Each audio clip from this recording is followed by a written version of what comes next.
Good morning friends, लक्ष्य education channel में आपका बहुत बहुत स्वागत है। देखिए कक्षा 9वीं गणित का प्रश्न पत्र है फ्रेंड्स, त्रैमासिक परीक्षा 2022-23। ठीक है, देख लीजिए यहाँ पर पूरा प्रश्न पत्र है ये। और यदि आपने चैनल पर पहली बार आए हो, चैनल को सब्सक्राइब नहीं किए हो, तो प्लीज़ चैनल को सब्सक्राइब जरूर कर ले, ताकि इसी प्रकार के महत्वपूर्ण सवाल प्रश्न पत्र आप तक पहुँच सके। ठीक है फ्रेंड्स, तो ये पूरा प्रश्न पत्र है आपके सामने, तो आप पूरा प्रश्न पत्र को अच्छे से देख लीजिए। और मैं इनके पूरे सवालों के उत्तर भी आपको इसी प्रश्न पत्र में हल कराऊंगा, तो इसीलिए बिना स्किप किए पूरा वीडियो देखें और चैनल को सब्सक्राइब कर ही जाइए। ठीक है, और वीडियो पसंद आए तो अपने दोस्तों को ज़रूर शेयर करें। तो देखते हैं फ्रेंड्स, पहला क्वेश्चन। सबसे पहला क्वेश्चन है हमारे पास कि सही विकल्प चुनकर लिखिए, निम्नलिखित में से कौन सी परिमेय संख्या है। देखिए परिमेय संख्या पूछा है, तो परिमेय का मतलब जो बटे में लिखा रहता है P बटे Q के रूप की जो संख्या होती है उसको हम परिमेय संख्या कहते हैं। तो देखिए P बटे Q में यहाँ पर इसके भी बटे में सब आ जाएगा। ठीक है, और जीरो के बटे में, जीरो भी एक परिमेय संख्या है, 1/2 भी परिमेय संख्या है, तो उपरोक्त सभी ये उत्तर हो जाएगा हमारा। उसके बाद निम्नलिखित में बहुपद है, तो बहुपद देखिए इसमें वर्गमूल लगा हुआ है, इसमें ये पूरा कट जाएगा। यहाँ पर ये भी बहुपद है, इनमें से कोई नहीं, तो यहाँ उत्तर स आ जाएगा। ठीक, निम्नलिखित में से कौन सी परिमेय संख्या 1 और 2 के बीच में है। तो 1 और 2 के बीच में जो है वो कौन सी है। देखिए 4/3 और 7/2 ये तो नहीं है, दोनों बाहर हैं। अब 1 से अधिक और 2 के बीच, 2 से कम मतलब ये आएगी फ्रेंड्स, ये नहीं है। ये 3 का भाग देंगे तो 1 दशमलव कुछ आएगा, तो उत्तर आ जाएगा स। फिर है बहुपद 4x का क्यूब ऋण 5x पर 4 की घात धन 6x का वर्ग ऋण 1 की घात है। तो जो सबसे बड़ी घात होती है वो बहुपद की घात कहलाती है। तो देखिए यहाँ सबसे बड़ी घात 4 की घात है, इसीलिए उत्तर आ जाएगा अ। फिर है बहुपद 1 ऋण 2x का शून्यक है, इसका शून्यक। तो शून्यक देखिए इसको इस तरीके से आप ज्ञात करेंगे। शून्य ज्ञात करना है तो इसको पूरा 1 - 2x = 0 रखेंगे। ठीक है, जब इसको 0 के बराबर रखेंगे, इसका पक्षांतरण करेंगे फ्रेंड्स, तो ये हो जाएगा 1 = 2x और 1 से बराबर हो जाएगा 2 का भाग इधर जाएगा तो 1/2, तो शून्यक हो जाएगा 1/2, तो उत्तर आ जाएगा हमारा द।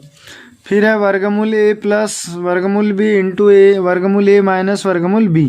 तो यहाँ फार्मूला लग जाएगा a minus B into A plus B = a² - b²।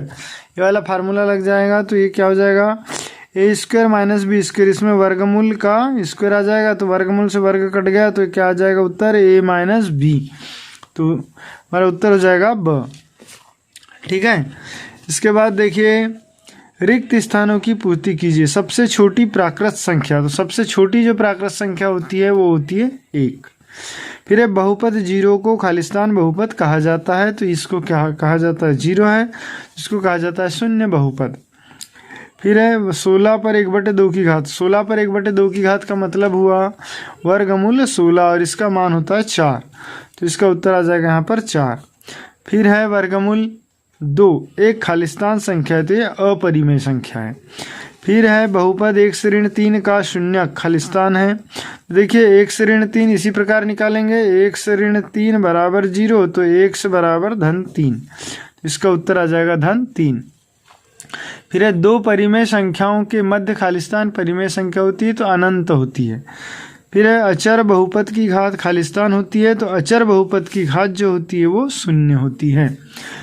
ठीक, तो इस तरीके से प्रश्न 1 और 2 कंप्लीट हुए। इसके बाद देखते हैं प्रश्न क्रमांक 3। पहला सही जोड़ी बनाई है, तो देखिए ऋण 6 धन 3 दोनों को जोड़ेंगे फ्रेंड्स, तो ये घट जाएंगी क्योंकि एक ऋणात्मक है दूसरी धनात्मक है, तो ये उत्तर आ जाएगा ऋण 3, जो कि ऑप्शन नंबर यहाँ कहाँ है, ये बी में। फिर है ऋण 5 गुणित ऋण 4 4 × 5 = 20, तो धन 20 हो जाएगा इसका उत्तर।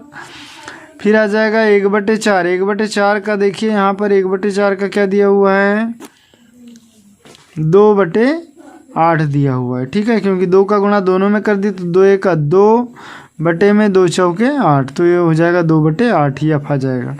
फिर है 2/100 का भाग देंगे, तो देखिए 2 0 है, तो दशमलव के बाद 2 0 लग जाएंगे, तो ये उत्तर आ जाएगा सी वाला, 0.02, फिर है 0.01, तो दशमलव की 1 और एक अंक का 1 शून्य, तो 1/10, ये उत्तर ए वाला आ जाएगा। फिर है -2 भागित -2, तो एक बार भाग जाएगा तो उत्तर आ जाएगा 1, ई वाला। तो इस तरीके से सही जोड़ी कंप्लीट हो जाएगी। इसके बाद देखिए क्या लिखा है हमारे पास, प्रश्न क्रमांक 4। निम्नलिखित प्रश्नों के उत्तर एक शब्द या एक वाक्य में लिखिए।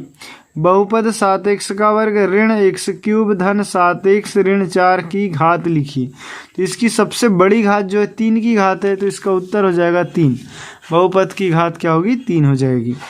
फिर 5 वर्गमूल 5 और 2 वर्गमूल 5 का गुणनफल लिखिए। तो देखिए दोनों का गुणा कर दीजिए, 5 वर्गमूल 5 गुणित 2 वर्गमूल 5 बराबर, ये हो जाएगा देखिए 5 दूनी 10 और 5 वर्गमूल 5 गुणित वर्गमूल 5, तो ये हो जाएगा 5। ठीक, तो क्या हो जाएगा 10 गुणित 5 बराबर 50, तो उत्तर आ जाएगा 50। फिर है बहुपद x cube minus 3x square plus 2x plus 4 में x स्क्वायर का गुणांक लिखिए। इसमें x स्क्वायर का गुणांक बताना है हमको। देखिए x स्क्वायर का गुणांक क्या हो जाएगा, यहाँ पर x स्क्वायर का गुणांक है -3, तो उत्तर आ जाएगा -3। फिर 1/7 और 2/7 के बीच की एक परिमेय संख्या लिखिए। एक परिमेय संख्या लिखना है, तो यहाँ पर देखिए दोनों को जोड़ के 2 का भाग दे दीजिए। तो दोनों को यदि जोड़ते हैं तो लघुत्तम आ जाएगा इनका 7 और ये 3/7 हो जाएगा, और इसमें 2 का भाग देंगे मतलब बटे में 2 कर देंगे, तो ये हो गया 3/14 उत्तर। तो एक परिमेय संख्या क्या हो जाएगी, 3/14। फिर है -3 से छोटा कोई एक पूर्णांक लिखिए। तो -3 से छोटा होगा -4, ठीक है, -5 -6, ये इससे छोटे होते जाएंगे।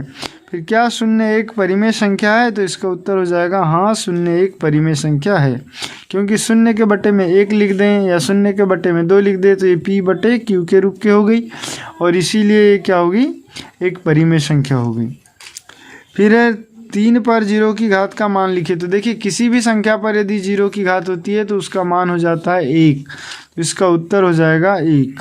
ठीक, अब फ्रेंड्स सत्य असत्य छाटिए। तो सत्य असत्य में देखिए प्रश्न क्रमांक पहला लिखा है 3 वर्गमूल 5 एक परिमेय संख्या है, तो ये गलत है, क्योंकि वर्गमूल जो संख्या होती है वो अपरिमेय होती है। अपरिमेय कौन सी संख्या होती है, अपरिमेय, तो ये वर्गमूल 5 है, तो ये भी क्या होगा, अपरिमेय। फिर है बहुपद 2x धन 5 में अचर पद 5 है, तो ये बिल्कुल सत्य है, तो दूसरा हो जाएगा सत्य। पहला हो गया असत्य, दूसरा हो गया सत्य। फिर है एक अपरिमेय संख्या का दशमलव प्रसार अनवसानी अनावृत्ति होता है। तो जो अपरिमेय संख्या का जो दशमलव प्रसार होता है अनवसानी अनावृत्ति होता है, सत्य है। फिर प्रत्येक प्राकृत संख्या एक पूर्ण संख्या होती है, ये भी सत्य है। फिर प्रत्येक पूर्ण संख्या एक धनात्मक पूर्णांक होती है। क्या लिखा है, प्रत्येक पूर्ण संख्या एक धनात्मक पूर्णांक होती है, ये भी सत्य है। फिर है प्रत्येक परिमेय संख्या एक पूर्णांक होती है। तो जो परिमेय संख्या होती है एक पूर्णांक भी होती है, ये भी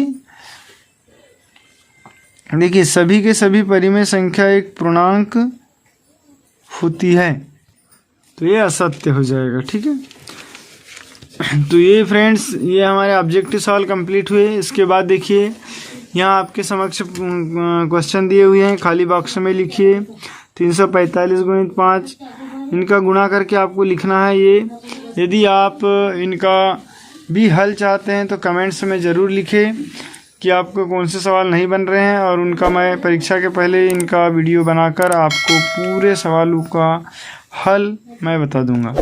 ठीक है फ्रेंड, तो एक बार आप पूरा प्रश्न देख लीजिए। कोई प्रश्न आपसे छूट रहा है तो उसको वीडियो को रोककर या स्क्रीनशॉट लेकर उन प्रश्नों को आप निशान लगा लीजिए और उनको हल कीजिए। और हल नहीं हो रहे होंगे तो आप कमेंट्स में ज़रूर लिखिए, मैं उनका हल आपको प्रोवाइड करा दूंगा। तो वीडियो पसंद आ रहा हो तो प्लीज़ इसे लाइक कर ले, चैनल को सब्सक्राइब करें, तब बेल आइकन की घंटी को ज़रूर प्रेस करें। ठीक है फ्रेंड्स, थैंक्स फॉर वॉचिंग।